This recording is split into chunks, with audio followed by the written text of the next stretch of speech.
V-Guard presents कौन जीत रहा है, को पावर्ड बाय सेंसोडाइन एंड विमल। बोलो जुबा केसरी। और आप लोगों से बात करें तो उनके बातचीत से बहुत हद तक अंदाजा लगाया जा सकता है कि ये कौन सी बिरादरी से आते हैं। एक तरीका है यहाँ बातचीत करने का। वो पहले आपको जताने की कोशिश करेंगे मुद्दा ये है, और अंत में बात जाति पे ही आ जाती। बड़ी आसानी से आप समझ लेंगे। कुछ अगर आप यहाँ के हैं, यहाँ के नब्ज को पहचानते हैं, तो आप बड़ी आसानी से समझ जाएंगे कि आखिरकार ये किनका वोटर है, इसके दिमाग में क्या है, इसकी जाति क्या हो सकती है, ये किसका समर्थक हो सकता है। बड़ा एक टिपिकल स्टीरियोटाइप स्टाइल है। आलोक वत्स जी, आपको नहीं लगता कि बिहार अभी भी यहाँ पर मतदान जो है, लोग मुद्दे की बात लाख करें। मैं देखता हूँ युवा बात कर रहे हैं, रोजगार की बात कर रहे हैं, नौकरी की बात कर रहे हैं, लेकिन आप देखेंगे तो आप पाएंगे ओवरऑल बड़ी संख्या में कि यहाँ पर जातियां डिवाइडेड है कि कौन जाति किधर वोट करेगा। बहुत जगह पे ये चीजें साफ नजर आती हैं। कुछ जातियां अगर अपने लीग से अलग हट करके बात कर रही हैं, तो उसकी वजह स्थानीय प्रत्याशी का होना है। तो स्थानीय प्रत्याशी अगर उनकी जाति के हैं तो कुछ लोग टूटते हुए नजर आते हैं। मेरा सीधा सा सवाल है, 2 बार से राजीव प्रताप रूडी हैं, पेशे से पायलट हैं, उन्होंने दुनिया को देखा है। दूसरी तरफ रोहिणी आचार्य हैं, डॉक्टर हैं, उनके पति सिंगापुर में सॉफ्टवेयर इंजीनियर हैं, अमेरिका रह चुकी हैं, सिंगापुर रह चुकी हैं, दोनों हाई प्रोफाइल लोग, और इसलिए सारण हाई प्रोफाइल सीट बन चुका है। फिर भी अगर आप सारण जाएं, सड़क देखें, टूटा फूटा हुआ सड़क, फ्लाईओवर नजर आएगा, बस स्टैंड पे स्थितियां गहमा गहमी वाली नजर आएगी, भीड़ भड़का नजर आएगा, धूल से पटा पड़ा शहर नजर आएगा। आखिरकार राजनीति किस ओर जा रही, आखिरकार लोग सोच क्या रहे हैं? क्या लोगों के पास आपको लगता है विकल्प नहीं है, या लोग फिर जाति आधारित ही वोट करेंगे? क्योंकि कहा जाता 25% यादव है, 23% राजपूत है, फिर मुसलमानों की संख्या है, फिर बड़ी आबादी अति पिछड़ों का है, इस तरह की बात हो रही। तो मैं आपसे सीधा पूछना चाहूंगा कि लड़ाई पर्सनैलिटी बेस दिखाई पड़ रही है, लड़ाई डेवलपमेंट बेस दिखाई पड़ रही है आपको, अगर खास तौर पर सारण की बात करें, या फिर लड़ाई जाति पाति पे ही नजर आ रही? देखिए पंकज जी, प्रवीण जी ने जो अभी विस्तार से समझाया वो बिल्कुल सत्य है।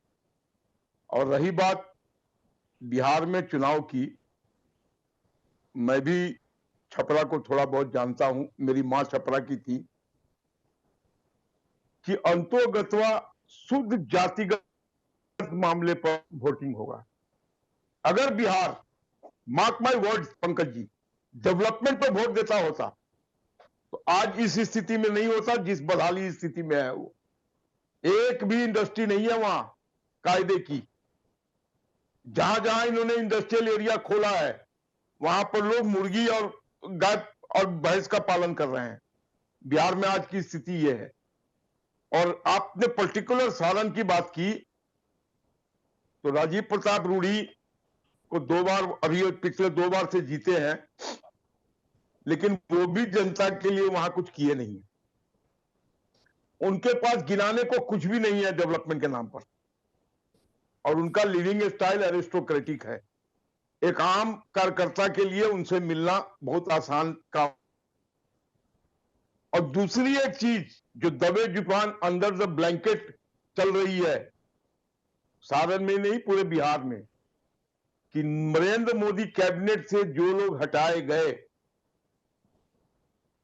या अब 10 वो किन कारणों से किए गए, ये भी लोगों को दबे जुबान पता है। हमें तो लगता था कि ये लोग टिकट से वंचित हो जाएंगे, लेकिन पता नहीं क्या मजबूरी थी कि ये लोग, इन लोगों को टिकट दिया गया है। लड़ाई लालू जी वहां पर जब भी लड़े शुद्ध जातिगत भावना उभार कर लड़े।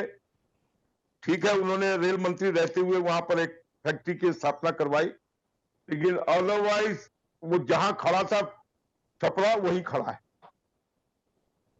भीड़ बढ़ गई है, दुकानें बढ़ गई हैं, मोबाइल बढ़ गए हैं, लेकिन और कोई प्रगति नहीं हुई है। ऊंट किस करवट बैठेगा ये तो आने वाला समय ही बताएगा, लेकिन पिछली बार की तरह 2019 की तरह बिहार में कोई मोदी लहर नाम की चीज नहीं, और न राम लहर भी पूरी तरीके से छाया हुआ नहीं है इस बार। बहुत से जगहों पर लोग रोजगार की, महंगाई की, इसकी बातें भी प्रबल रूप से कर रहे हैं। और गठबंधन में जो नीतीश कुमार जी कहें, उनका पब्लिक इमेज शून्यता की तरफ चला गया है। अगर नीतीश कुमार की बात आप करेंगे तो आम जनमानस यही कहेगा कि उनकी बात मत कीजिए, वो कहां जाएंगे क्या करेंगे इसका कोई ठिकाना नहीं है। अप्रासंगिक हो गए हैं एक तरीके से नीतीश कुमार, टोटली अप्रासंगिक हो गए हैं। तो जहां जहां भी बिहार में राजद टक्कर दे रहा है जेडीयू को या बीजेपी को, वो कड़ी टक्कर दे रहा है। अब कितने से कौन जीतेगा ये तो समय बताएगा। अपनी अपनी लोगों की प्रेडिक्शन कुछ हो सकती है, मैं ऐसा कोई प्रेडिक्शन नहीं करना चाहता हूं, लेकिन हां एक बात अवश्य कहूंगा कि 40 में 39 सीट जो मिली थी एनडीए को, वो इस बार किसी कीमत पर नहीं मिलने जा रही है। वी-गार्ड प्रेजेंट्स कौन जीत रहा है, को पावर्ड बाय सेंसोडाइन एंड विमल। बोलो जुबां केसरी।